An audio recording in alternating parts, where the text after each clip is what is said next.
பேசாம உணருது, பா என்னை காப்பாத்துங்கப்பா, என்னை கட்டிப்பிடிப்பா, என்னை விட்டுவாங்கப்பா அப்படின்னு. குண்டு உடலால் வேதனையடைந்த 19 வயது மாணவி உடல் எடை குறைய யூடியூப் பார்த்து நாட்டு மருந்து சாப்பிட்ட மாணவி. தயவு செய்து எடுக்காதீங்க. என்ன மாதிரி பெற்றோருக்கு இனிமேல் யாருக்கு நிலைமை வரக்கூடாது. வெங்காரம் எனும் நாட்டு மருந்து சாப்பிட்டதால் மாணவி உயிரிழப்பு. மதுரையில் நடந்த சோக சம்பவம். மதுரை செல்லூர் மீனாம்பாள்புரம் காமராஜர் குறுக்கு தெருவை சேர்ந்தவர் வேல்முருகன் விஜயலட்சுமி தம்பதி. இவர்களுக்கு மகன் மகள் உள்ளனர். வேல்முருகன் கொத்தனார் வேலை பார்த்து வருகிறார். மகள் கலையரசி வயது 19, தனியார் கல்லூரியில் 1ஆம் ஆண்டு படித்து வந்தார். கலையரசி தனது உடல் எடையை குறைக்க வேண்டும் என பெற்றோரிடம் அடிக்கடி கூறி வந்தார். இதற்காக யூடியூபில் பல வீடியோக்களை அவர் தேடினார். கடந்த வாரம் இணைவோம் இயற்கையுடன் என்ற யூடியூப் பக்கத்தில் உடல் எடையை குறைக்க வெங்காரம் நாட்டு மருந்தை தேனுடன் சாப்பிட்டால் உடலில் உள்ள கொழுப்பு உருகி உடல் எடை உடனே குறையும் என அட்வைஸ் செய்யப்பட்டது. இதை கேட்ட மாணவி கீழவாசி வீதி நாட்டு மருந்து கடைக்கு சென்று வெங்காரம் வாங்கி கடந்த ஜனவரி 17ஆம் தேதி தேனுடன் சாப்பிட்டார். வெங்காரத்தை உட்கொண்ட சிறிது நேரத்திலேயே வாந்தி வயிற்றுப்போக்கு ஏற்பட்டு தனியார் மருத்துவமனையில் அனுமதிக்கப்பட்டு சிகிச்சை பெற்றார். வயிற்றுப்போக்கில் ரத்தம் வர உடனே மதுரை அரசு ராஜாஜி ஹாஸ்பிட்டலில் அட்மிட் செய்யப்பட்டார். அங்கு அவர் இறந்தார். கலையரசி இறந்த சம்பவம் குடும்பத்தினரிடையே சோகத்தை ஏற்படுத்தியது. என்ன காப்பாற்றுங்கப்பா, விட்டுறாதீங்கப்பா என மகள் கதறியதை கண்ணீர் வடிய தந்தை வேல்முருகன் நினைவு கூர்ந்தார். பொண்ணு உடம்பு கொஞ்சம் வெயிட்டா இருக்குன்னு சொல்லிச்சு. இந்த வீட்டுக்கு பார்த்து லிங்காரம்னு ஒரு பொடியை வாங்கிட்டு வந்து, வெங்காரம்னு ஒரு பொடியை வாங்கிட்டு வந்து, வெங்காரம் பொடியை வாங்கிட்டு வந்து உடம்பு குறைக்கணும் அப்படின்னு சொல்லி ரொம்ப ஃபீல் பண்ணுச்சு. எப்பா வேணாம்ப்பா, ஏன்னா சாப்பிடக்கூடாப்பா, மருத்துவம் இல்லாம அவங்க ஏதாவது சொல்லுவாங்கப்பா அப்படின்னு நான் சொன்னேன். இல்லப்பா அதில் போட்டிருக்கு சாப்பிட்டா உடம்பு குறையும் சொல்றாங்க, அதுலேயே யூடியூப்ல பார்த்து நான் இது பண்ணேன் அப்படின்னு சொல்லி அளவு எதுவும் கூட போயிடுச்சு போல.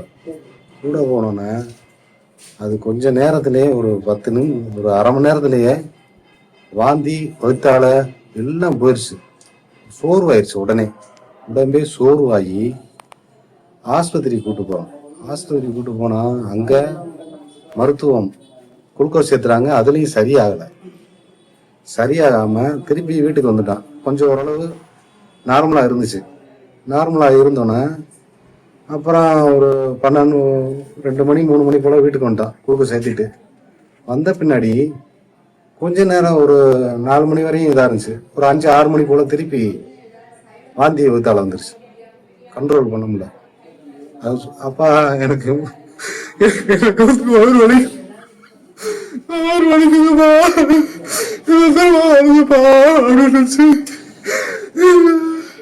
அப்புறம் திருப்பி ஆஸ்பத்திரிக்கு கூட்டு போய் குளுக்கோஸ் சேர்த்துட்டு திருப்பி 10 மணிக்கு வந்தோம்.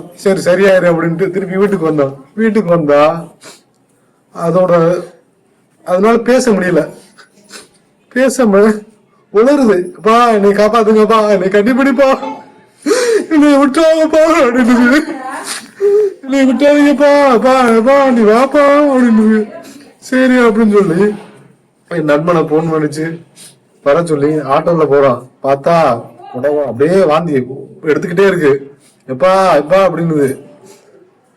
அப்படியே போய் ஆஸ்பத்திரி செத்தா. பொண்ணு இறந்து போச்சு. இனிமேல் யாரையும் யூடியூப்பை பார்த்து தயவு செய்து எடுக்காதீங்க. என்ன மாதிரி பெற்றோருக்கு இனிமேல் யாருக்கு நிலைமை வரக்கூடாது. கலையரசி இறப்பு குறித்து செல்லூர் போலீசார் விசாரிக்கின்றனர். யூடியூப் பார்த்து மருந்து சாப்பிட்டு மாணவி பரிதாபமாக உயிரிழந்த நிகழ்வு அதிர்ச்சியை ஏற்படுத்தியது.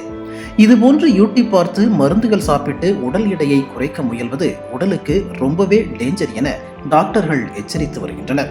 இந்த கொழுப்பு சம்பந்தமான எடையை குறைக்கிறதுக்கு தான் இன்றைக்கு நமக்கு சமூக வலைத்தளங்கள்ல பல பேர் உடல் எடையை அதிவிரைவாக குறைப்பது, 1 வாரத்தில் குறைக்கிறது, 10 நாளில் குறைக்கிறது, அதுக்கு ஏதாவது மருந்துகள் சாப்பிட்டு குறைக்கிறது அப்படிங்கிறது மாதிரி சில தவறான, அதாவது அறிவியலுக்கு புறம்பான மற்றும் உடலுக்கு உயிருக்கே ஆபத்தான சில விஷயங்களை பரப்பிக்கிட்டு இருக்கிறது தெரியுது. அதை மக்கள் அதில் ஏதாவது சந்தேகங்கள் இருக்குன்னா அது சம்பந்தமான படித்த, அதாவது ஆங்கில மருத்துவம் சம்பந்தமாக அதில் சந்தேகம் இருந்தாங்கன்னா ஆங்கில மருத்துவத்தில் அதில் படித்த சர்க்கரை நோய் மருத்துவர்கள் இல்லை என்னன்னா எண்டோக்ரைனாலஜிஸ்ட் இவங்கள மாதிரி, இல்லை டயட்டிஷியன் இவங்கள்ட்ட வந்து ஒப்பீனியன் கேட்டுக்கலாம். இயற்கை மருத்துவங்கள் அப்படின்னு சொன்னாலும் அது சம்பந்தப்பட்ட மருத்துவர்கள்ட்ட வந்து அதை பற்றி தீராதவருடைய சந்தேகங்களை விவாதித்து தான் சாப்பிடணும். சமூக வலைத்தளங்களில் யாராவது போகிற போக்கில் சொல்கிறத கேட்டுட்டு சாப்பிடுங்கிறது உயிருக்கே ஆபத்தாக முடிந்துவிடும். இதில் கலோரி, இப்போ நான் சொன்னது மாதிரி இந்த ஃபேட், கொழுப்புச்சத்து கூடக்கூடிய உணவுகளை தவிர்ப்பது மற்றும் நியூட்ரியஸ் ஃபுட்டு, மினரல்ஸ், விட்டமின்ஸ் மற்றும் இது தேவையான மசில் மாஸ், புரோட்டீன், புரதச்சத்துகள், காய்கறிகள் மிகுந்த உணவுகளை எடுத்துக்கொண்டு லோ கார்பு, குறைவான மாவுச்சத்து உள்ள உணவுகளை சாப்பிடுவது, துரித உணவுகள், கொழுப்புச்சத்து உள்ள உணவுகளை குறைப்பதன் மூலமாக உடல் எடையை ஒரு கட்டுப்படுத்திக்கலாம். தானாகவே வெயிட் லாஸ் கொண்டுட்டு வந்துடலாம். இது தவிர காலை மாலை 2 நேரங்களிலும் உடற்பயிற்சிகள் செய்வது, aerobic exercise, walking, running, swimming, அது மாதிரியான எக்ஸசைஸ் பண்றது.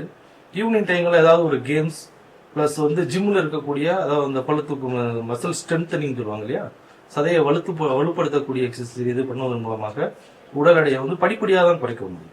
எடுத்தடுப்புலேயே ஒரு வாரத்துக்குள்ளேயே 5 கிலோ 2 கிலோ அப்படின்னு குறைப்பதுங்கிறது, சடன் வெயிட் லாஸ்ங்கிறது பல பேருக்கு ஆபத்தாக தான் போய் முடியுது.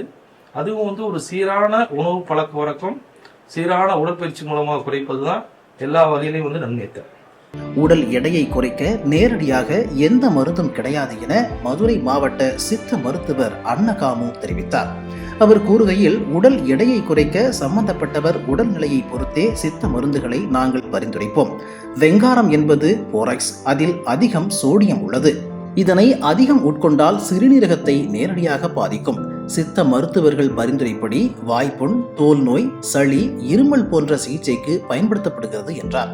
டாக்டர்கள் பரிந்துரை பெற்று இயற்கையாகவோ அல்லது உடற்பயிற்சி மேற்கொண்டோ படிப்படியாக உடல் எடையை குறைக்கலாம்.